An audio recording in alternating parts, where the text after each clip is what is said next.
Today I speak with a mother named Isra. She shares of her experience of miscarriage and how important it is to still honour the postpartum period after loss.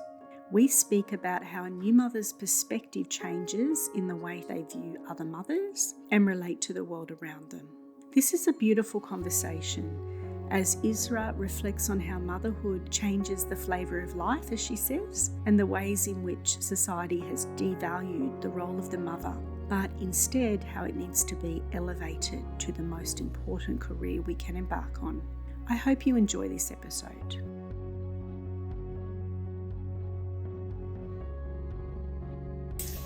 Welcome, Isra, to the podcast. I'm so happy to have this conversation with you. Thank you for having me. You're welcome. So, Isra, you've got a young boy. Could you tell me his age and name? Yeah. So, my son is called Tarek and he's 9 months old. Beautiful. And was becoming a mother something that you've always wanted? Yes, it actually was. I've always envisioned myself as a mother. I've been very maternal. I did kind of have a plan of how things would roll. So, yeah, I would say that I have always been maternal and I always wanted to be a mother. Yeah. And was it a smooth journey to becoming pregnant? So there were some bumps on the way. Before conceiving Tarek, I did fall pregnant. That was a very big surprise. So that was not my timeline and it took me and my husband by surprise. I remember when I did find out, and I think I still have a bit of that guilt. I did cry a lot. Didn't know what to do. It was like I had just started my master's, and we were living close to my in-laws. We were living next door. It was a small place, so it wasn't what I envisioned myself in terms of starting a family. So, and I didn't have a consistent GP then. I always kind of had an image of how I would fall pregnant. So I did some tests and, they confirmed that I was pregnant, and then we started processing, what our life would look like. And we were getting really excited actually, and then we let our family know. And about maybe 9 weeks, I experienced some cramping. I called up my sister-in-law, she was a midwife, and she's like, look, it's nothing to be concerned. It does happen sometimes. Just monitor your symptoms. And then I think that night the cramping was so bad and there was bleeding. We ended up going to the hospital. We waited a few hours there, and then they did some scans, and then they let me know that was a miscarriage. So I think it meant that the fetus had passed away a few weeks earlier, but my body didn't recognize it. Right. Yeah. So it didn't hit me too hard then. I went home and just did my day-to-day thing, but then after about a week the cramping got really, really bad again, and I was just losing clots and clots of blood, and I was just dropping on the floor. And I went in again to emergency, and I think I had some retained placenta, so they had to do a D&C. And I think that really took me by surprise. So it's like, you've got the emotional struggle there, but then you've got the physical symptoms, like, how do I process this? I don't know how to feel, but I did have great support. My mum and my mother-in-law and my family were there all the time. They didn't leave me, they just were taking care of me. My sister-in-law would come clean the house and just had pots and pots of food coming in. So it was nice to have that support.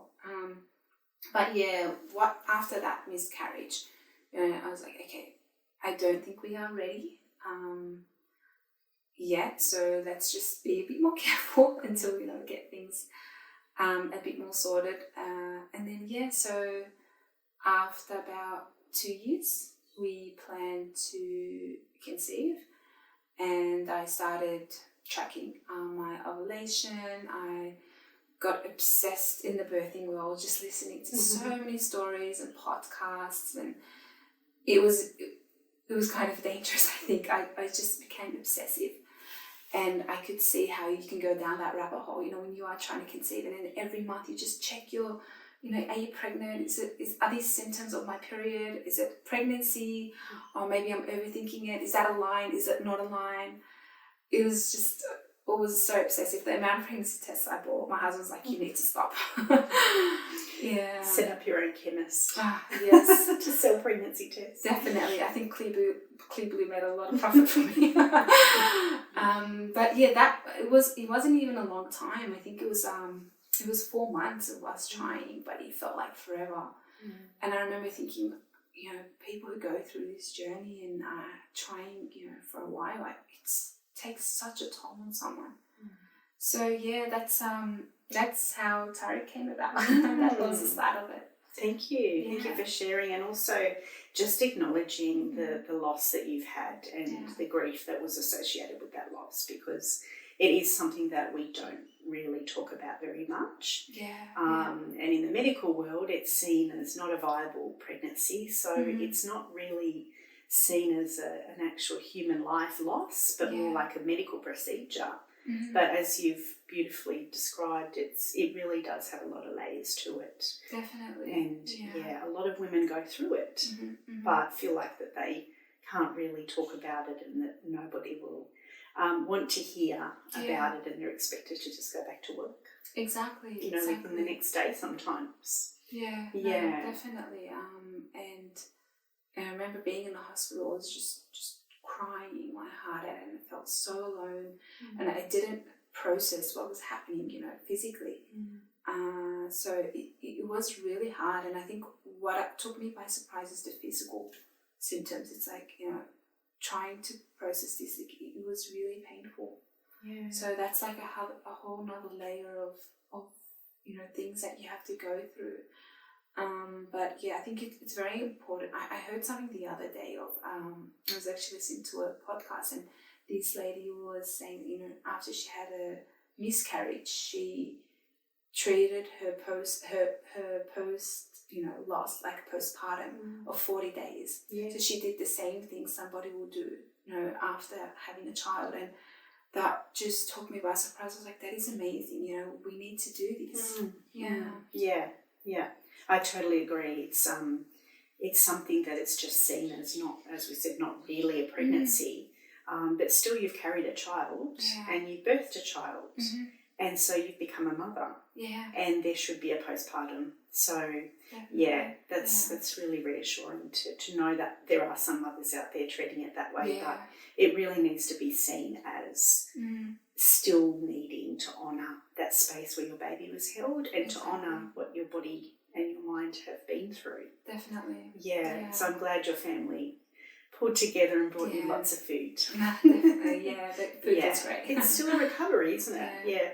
As you said, your body was in a lot of pain, and there was a lot of time that was really needed to heal, and a lot of women are not given that time, unfortunately. Yeah. So fast forward to your birth experience after all the research you did and the obsession over birth stories, I'm sure. Yeah. How did your birth go? Did it go to the way you planned? No. The birth stories happened. Not really, no. But when I was planning, I tried to change my terminology of a birth plan to birth preferences, because I was very aware that when you fixate on how you want something and it doesn't turn out that way, the implications it can have on your mental health, on your recovery, and so many things. So I tried to really reassure myself that, it can go anyway. I got some preferences. This is what I would love, but it can go completely different direction. I did do, I wrote up my birth preferences. I looked, when I was planning on conceiving, I updated my health insurance, and I wasn't sure which path to go. And then I ended up going private hospital, because I think I had a bit of concerns around, maybe having another miscarriage, and I wanted to kind of be reassured with a bit more scans with, a gynecologist, obstetrician. So I went through that pathway, and so the birth didn't go as planned. I reached 40+3. I was very impatient. Even though I heard all the things, it starts when it starts. You just give your body time and space. But I was just so impatient. I was like, oh my God, why isn't this happening? And everyone was like, oh, you look, your stomach is so low. You're going to like birth any day. And I'm like, stop saying that. I'm like past 40. But, I think it was, 40 plus 3. So my contractions started on a Thursday night. So firstly started with light cramping, and then it got much more intense. On Friday they picked up, maybe about every hour or so, hour and a half, and then it went all the way to a Tuesday. Right. Yeah. So it was a pretty long labour. I ended up going to hospital on the Monday night. Mm-hmm. I called the hospital before then. I was like, this is just not stopping. I'm not having a rest. The contractions are just every half an hour. I was like, I've been like this for a few days. Wow. Yeah, it really took a toll on my body. So I had the TENS machine. I had the birthing ball. I was doing all the breathing, the hot showers, the walks. I had the Clarisage, all of it. All the tools. All the tools. So I called on Monday. I was like, this is so intense. Like, what can I do? I'm exhausted. And like, look, until your contractions are closer, we recommend you to stay at home. So on that Monday night, they started to pick up the contractions. We packed the bag in the car, and they were about maybe 5 minutes apart. 3 to 5 minutes apart, and then went down to the hospital. Mm-hmm. I had antenatally expressed some colostrum, so I had in the freezer. We took it with us. Oh, actually, we forgot it at home, but my mum was coming. We called it. She went back home and picked it up for us. And so I spent most of my labour in the pool. At the hospital, they had a pool there, which was great. And my mum had arrived. My husband was with me, so those were my 2 support people. And so we, around maybe 3 a.m, they were getting much, much closer to contractions. And then at 7, they were like, okay, you look like you're fully dilated, we're going to move you to the bed now. And, as I was getting up, I was just dropping to the ground. I remember the pain in my back was so severe. I physically could not stand up. Like, I was just falling on my husband. And then the second they put me on the bed, on the side, the contractions just stopped. And then for like about 10-15 minutes, they just were like 15 minutes apart. And then they noticed that the Tarek's heart rate was dropping. So they're like, look, we need to do something. We have to induce you. I was like, no, we got this far. What do you mean? And then Mom was just like, Isra'S, just take that epidural. I'm like, Mum, you're not helping.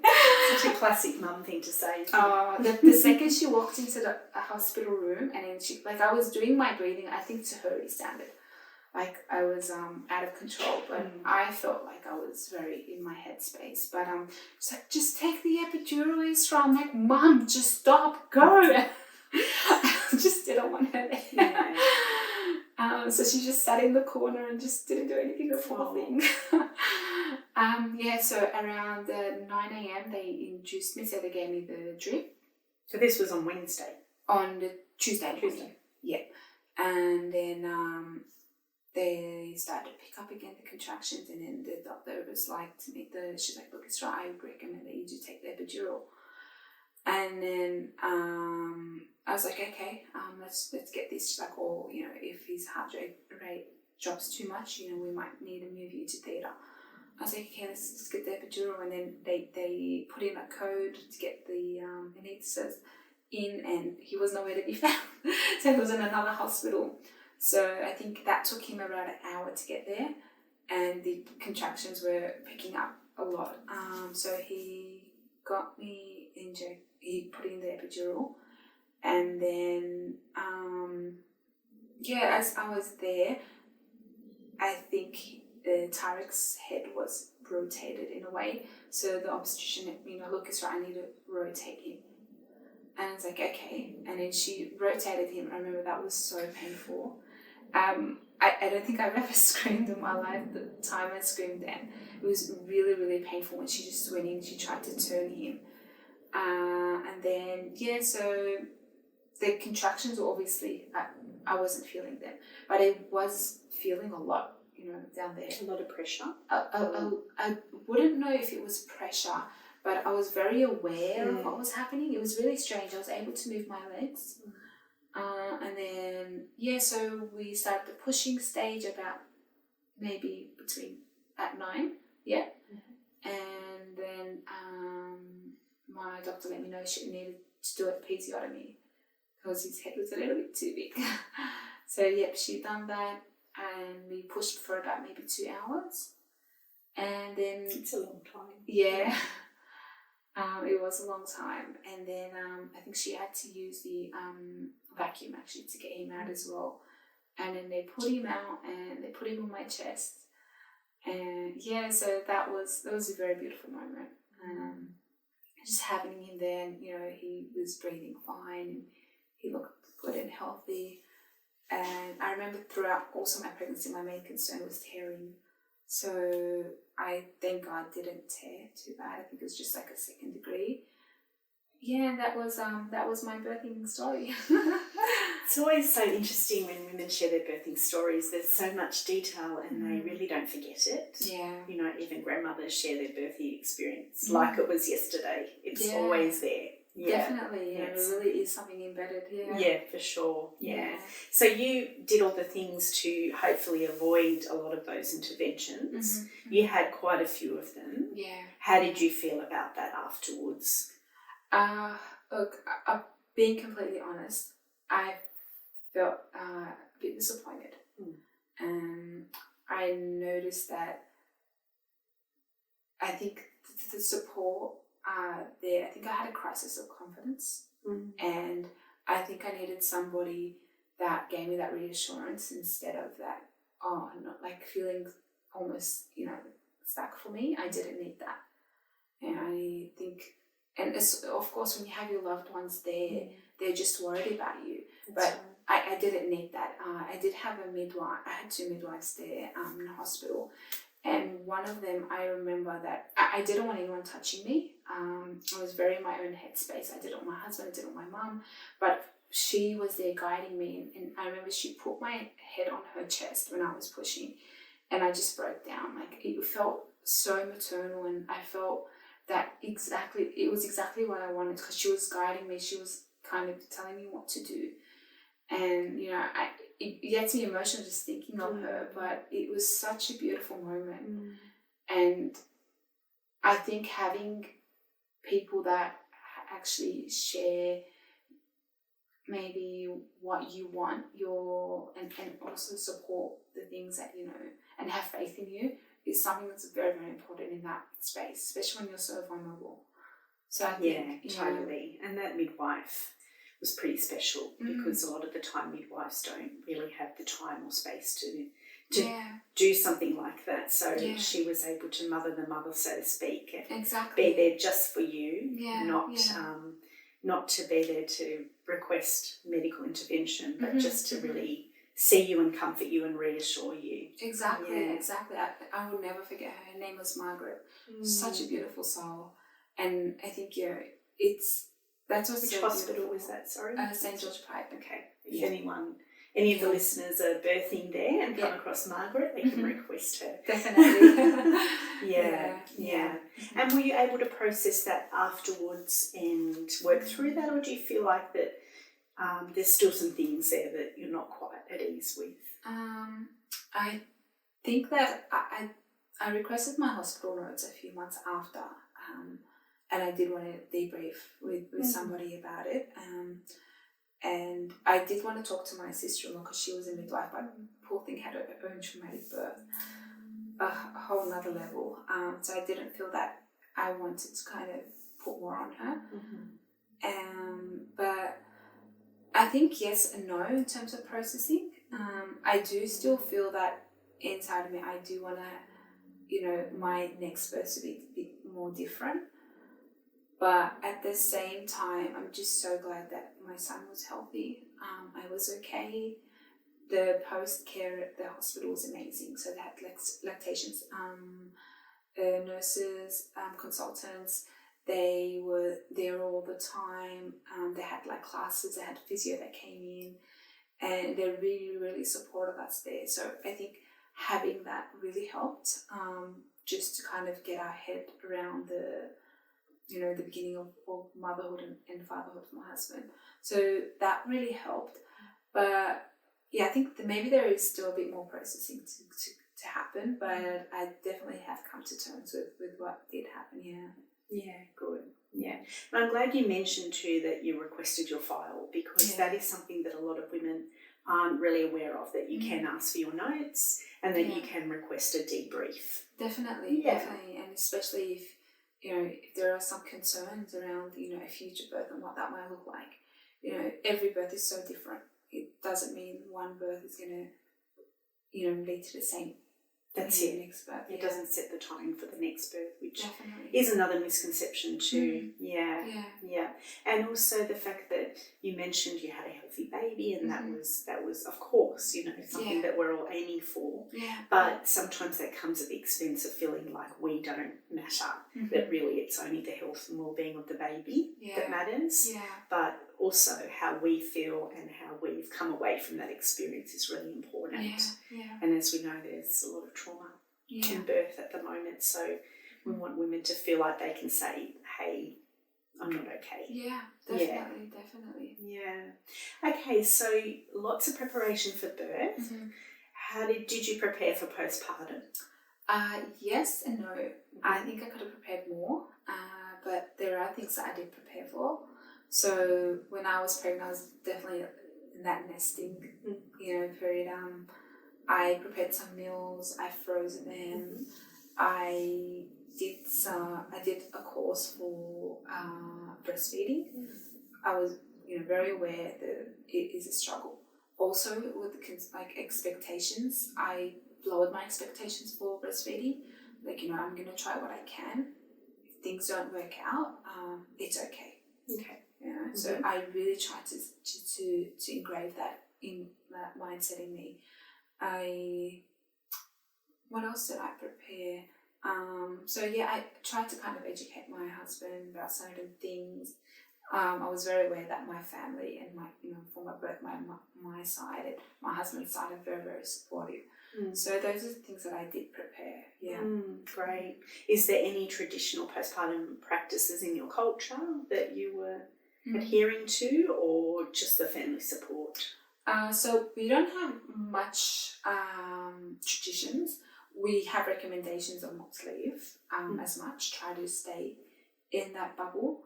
There isn't like a certain time frame. But it's just recommended at least 2 weeks. Just try to kind of be in that newborn bubble. But I don't think there's much, too much expectations around it. There are certain foods that are made. So there's like hot soups that have a lot of vegetable, chicken. There is this other thing, so hard to explain, because I don't make it, my mom makes it. But it's like a dessert, but it's made with all these like lentils, and not lentils actually. It's made with all these different kind of beans. Like legumes? Yes. And a lot of nuts on top and things like that. It can be served cold or hot. So things like that. What we do as well is when the mother gives birth, we do like a big invitation, maybe at somebody's house, and get all the friends. They come and they meet the mom and the baby. I think so for myself, I do have a lot of friends, both family friends and external friends, and I think I saw a little bit too many people too soon, and I think it overwhelmed me more than I recognized. So I would just be, in the end of the day, feeling really, really exhausted. So with the friends, and you said that was like a specific day that they would come, or just whenever? Whenever. Okay, yeah. So you welcome guests from the very beginning and visitors? So there is an expectation of, look, this is a new baby, new mum, new dad, to kind of give them the space. But I think maybe about 3 weeks onwards I was sick. Okay. Yeah. And then the immediate family was much sooner. They would just come and want to visit. Yeah. And how easy do you think it would have been, or is it challenging to ask visitors to not come after the 3-week period? In terms of extended family, I think it's okay. Not too much pressure there. But in terms of immediate family, I think there will be. It is difficult. Yeah. I remember, because everybody's just so excited. It's such a tricky one, isn't it? Yeah, and then it came to a stage where I was like, okay, it's okay for me not to be outside. Yeah. I can be in my own bedroom, tell my husband, look, this is my family, is your family, whoever wants to come, if the baby's up, that's fine. There was a lot of things that I kind of tried to enforce, like no kissing baby, avoid touching face, and I think some people thought I was a bit extreme. It was just, for me, it was just basic courtesy. Yeah. Every time there was a newborn, I never do any of those stuff, and I let people around me know to kind of, I was setting that narrative from before I even got Tariq. And so that some people feel, so they were like, getting a bit offensive, but every time there was a newborn, like, oh, just don't touch their face, don't kiss their face. They're very, very sensitive. So it's a bit difficult for myself, at least, with close family, but I started putting boundaries in place. You know what, I don't have to be outside, I can just go inside and sleep. And that's fine. Whoever wants to come over, that's okay. But so that was a bit with my family. I'm not sure with other people. Yeah. And was everyone wanting to hold the baby? Yeah. Yeah. And you can sort of understand. Yeah. They're just so in love with the baby. Exactly. Yeah, it's a tricky one with family. It is. Yeah.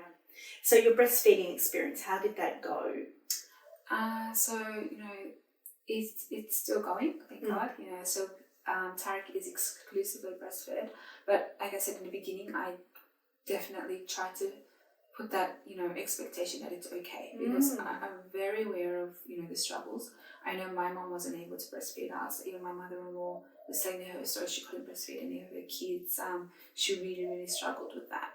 So I put that narrative, and I was like, I'm going to do what I can. So I did the course. Westmead Hospital was doing a course for breastfeeding. I took that up. I did some readings about things, and I did the antenatal expressing. So I think the support at the hospital was very, very helpful. Amazing. Yeah, so every time I was just unsure, I remember taking photos of when he was on me. I was like, what is this position? Do I move? Am I going to be able to do this again? What if he's not going to latch on? Yes. But his latch was good, thank God.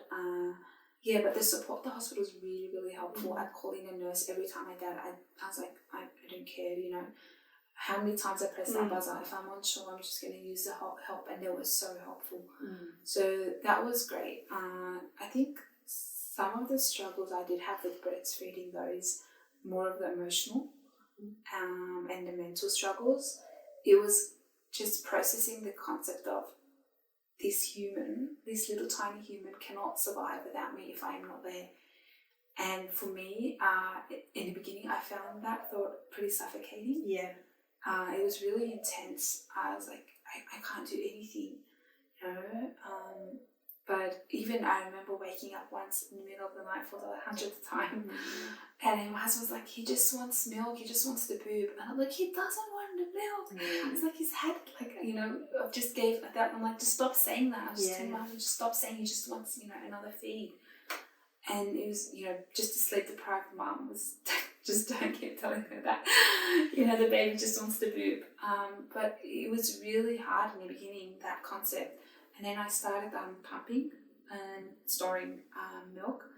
And also from the beginning, when he was around maybe 3 to 4 weeks, I tried to introduce him to a bottle with express breast milk. There was a bottle he wasn't accepting. That I was like, oh my God, I'm doomed. But then I tried another bottle, and then I got my husband to give him a feed once a night. like maybe around 6 p.m. or 7 p.m. And he was taking the bottle, which was great. And that took off so much pressure off me. I was like, just knowing, even though like I wasn't planning on keeping him anywhere, but just knowing if I wasn't around, if I was sick, there's something there that could, he can have that same, milk. So there was a struggle there in the beginning, and I remember every time like, okay, just one more month of doing this, and then he'll be better and stronger. Another month, another month. Maybe if I get to 7 months, but now it's so much more easier. It's just like, it's actually like for myself, I find it very convenient, breastfeeding him. Yeah, it's just like it's available whenever. He's eating solids, he doesn't need as much. So it's much, much more convenient, and I don't find it a struggle at all. Yeah. But in the beginning, it did take a lot, a big toll on me. Yeah. It can really, I know what you're saying with this feeling of this, overwhelming sense of love and need to satisfy all of their needs, but at the same time feeling this overwhelming sense of overwhelm. Basically, it's just, it's all on me. And if I'm not here, what's going to happen? It can seem very huge and very heavy. Yeah, definitely. It felt very heavy at the time. I remember my youngest son was very attached to the boob, and I had started to go out back to work to do some home visits for massage. Yeah. And I remember, I'm not sure if he was about 3 or 4 months, and the phone rang and I picked it up and all I could hear was him screaming because he wouldn't accept the bottle at all for the entire 13 months that he was breastfed. Wow. So it is that feeling of, it's a lot to carry. It's on you. Yeah. And that can feel very huge. Mm-hmm. Yeah. So I think it's really, I'm really like the way you said you didn't have the expectations. Yeah. A lot of mothers do have high expectations and a lot of societal expectations about breastfeeding being the only way to feed their baby. Yeah. Would there be any words of encouragement that you would give to a mother that is struggling with the whole breastfeeding, bottle feeding, not enjoying breastfeeding, not working out, but still trying to do it? What would you say? First thing I think is not to put it on yourself. It's not something you can control. You can do the things that could help, try to, but at the end of the day, we put so much pressure on ourselves, like we're failing if we're not doing this. There's other ways of showing your baby love. It's not just them being on your boob. Just being there, they feel it. That connection can be there without breastfeeding. My friends, but a few of my friends bottle fed their kids. They struggled themselves with breastfeeding, and the attachment they have with their child is amazing. So not to feel that that's the only attachment that can form is between boob and baby. It is a beautiful one, but it is also very, very difficult, and it's okay to try other things. And I think recognizing when to stop if it's just too much. Being mentally healthy is more important, and for your baby as well, they need somebody that's present and somebody that's constantly struggling and fighting themselves and having all this skill in terms of breastfeeding. So just be gentle on yourself and recognize when it's okay to stop and try other alternatives. Yeah, that is so comforting. I'm sure a mother listening to this will feel a lot of comfort from hearing that. I hope so. Yeah. And like you said, it's one way we bond with our babies. It's not the only way. Exactly. And that saying about a village to raise a child, a village to raise a mother, but a village to help a mother to breastfeed is also necessary, I think. Yes. It needs support, and a lot of the time what mothers are lacking is not an inability to feed their baby, but lack of support. Yeah. Sometimes it just needs someone to sit with you during your breastfeed. Definitely. Can be enough for you to feel like you're you're getting the support you need, and your breast milk will come through more freely if you've got some more oxytocin flowing. Yeah, it is a really learning experience, especially when you're up at 3 a.m. and you're the only one up. You're just sitting there, it can be very lonely. Yes, and you can think that you're the only one. Yeah. So thank you for sharing that. So with your mothering experience in general, how do you feel that motherhood has changed you? It's changed me a lot. How do I explain it? It has changed me a lot in so many things. In terms of my priorities, in terms of my identity. I always used to classify myself, depending on what I work, my profession. And I'm really, really trying to shift that, I'm not just what I work. There's other parts of me, what if I didn't want to work anymore? Do I stop labeling myself as, like a counsellor or more than that? So it's changed, even my perception on life. I've noticed I used to be more, I wouldn't say courageous, but a bit of an adrenaline junkie. Just a little bit. But I can't imagine that. Like I would do skydiving, bungee jumping, things like that. But now I think I just double, more cautious. Much more cautious. Like, what if something happens? That's my son. You just have that in the back of your mind. It changes the flavour of life, I think. Yeah. It's a beautiful way to word it. Yeah. I think with our brain changes, we think now in we, don't we, instead of me. Exactly. So as you were saying, you're always thinking of the needs of, well, how's this going to impact my child as well as myself? Yeah. What would you say has been the biggest area of change if you were to pick one in particular? Whether that's family, relationships, identity, your work. You sort of brought all of those things into it. Is there a way that you feel is deeply transitional for you? I think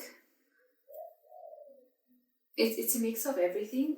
So some things that have changed for myself is my perception of other mothers. I never in my life imagined that I'd see mothers in such a different lens. Like even my own mom, I don't see her as obviously she's still my mother, but I imagine her as somebody who stayed up at night and, she had 2 under 2 and, she was alone most of the time. Her father was working all the time and, she had nobody in this country and how lonely that is, and just seeing other mothers in such a different lens.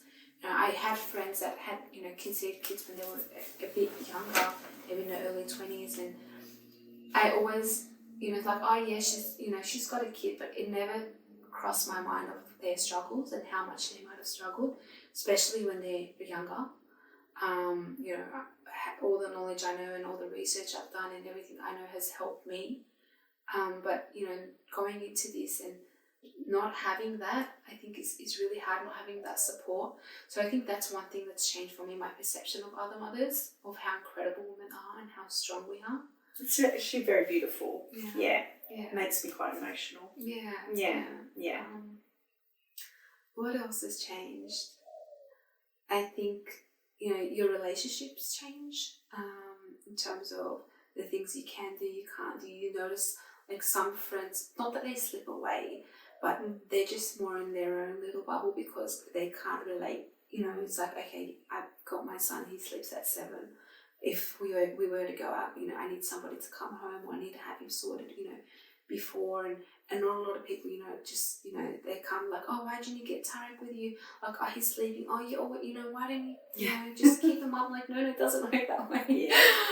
Yeah. But as maybe you felt before you were a mother, and I wouldn't have been able to understand that exactly. either. Exactly. So that's why I think I understand that I don't get offended by it, because I was the same way. Yeah. Beautiful. Yeah, it takes away that meaning from just a mum. Exactly. Exactly. Yeah. As you said, we're not identified by. Previously, we were maybe feeling like our identity was based on our occupation, but it really takes on a new meaning to now be just a mum. It's a big part of our identity. Definitely. Definitely. And I think I know that it's the most important job in the world. You know, you're raising society, basically. So it is the most important job in the world, and I think you know, the way society has labelled, you know, just like you said, just a mum, or she's you know, a housewife, or she's just at home with the kids. It's like, it's so much more. You know, just growing up, my family really emphasised on you know, me going to university, finishing off, you know, getting, you know, masters is very important. But I stop and think, you know, I think there's more important things that, you know, weren't really taught to us. You know, how to be a good mother. What are the things that are important, you know, in these stages of life? How do I care for myself? You know, if I do have a daughter, you know, I'd love to have conversations like that with her. You know, yes, maybe it's good if it's something she wants to do, to pursue, you know, an education or a career, whatever it might be. But I think there's other aspects that we need to also, you know, shed spotlight on, that they are important as well, if not more. Absolutely. Yeah, it should be coming a little bit more into the mainstream education. Definitely. Of even at school level, high school level. Yeah, that would be amazing. Yeah. No, it's so true. Yeah. I remember when I was a mother, and we definitely, not like today where we are starting to talk about the value and just what it involves to be a mother and how much value that they bring to society on so many levels. There was none of that, but I remember people would ask me, so what do you do? And I said, well, I'm a mother. But what do you do when you're not a mother? So there was this emphasis on, you can't just be a mother. There must be something else that is the more kind of prestigious thing that you do. And I couldn't kind of comprehend. I was sort of like, isn't it enough that I'm 100%. Raising a human life? So definitely starting to shift in that conversation anyway, at the least. So now that you are a mother, what do you now know that you wish someone had told you before you became a mother? That you change and it's okay. Change doesn't need to be bad. Oh. You know, you might be different to who you were before, but, you know, I think embrace that different. You know, okay, maybe I can't just pick myself up and go. Or I can't just go to that, you know, outing, or this is just too complicated, or my son's just having a tantrum right now, but that's okay. What can I do with what I have? And there are beautiful parts to motherhood. There are very difficult times. There are sleepless nights, but, you know, it gets easier. At least where I'm at. Probably people listening like, oh, just wait until. It's good to know. So Tarek is 9 months. There'll be mothers that are listening that have babies that are younger. So that even that will give them confidence that it gets a little bit easier. Definitely. In the next few months. And I think something that's unhelpful is when people say, oh, just wait until they get to 2. Oh, just wait until you go through this regression. Like, it is hard. It will be hard, but it's okay. There's other good things as well. You know, don't always embrace people to what's to come that's negative.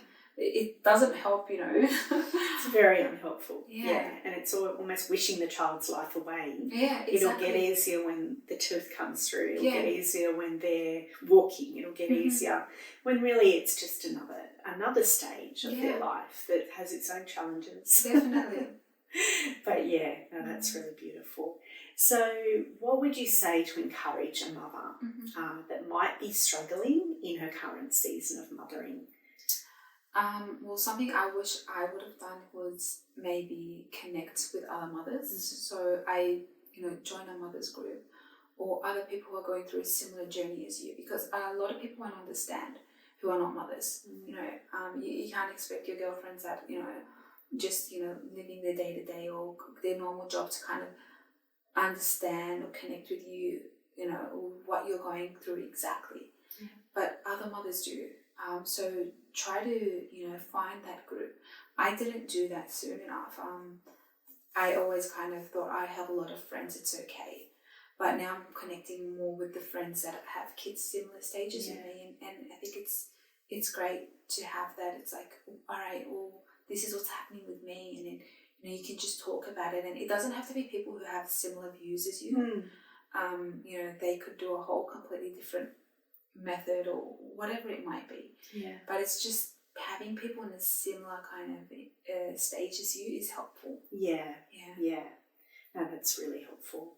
Yeah, it's finding that village, isn't it? And sometimes it can come in unexpected places. Exactly. And as you said, some people that you thought may have been there are not really in the same season as you, so may not be. So it's kind of embracing the changes as well.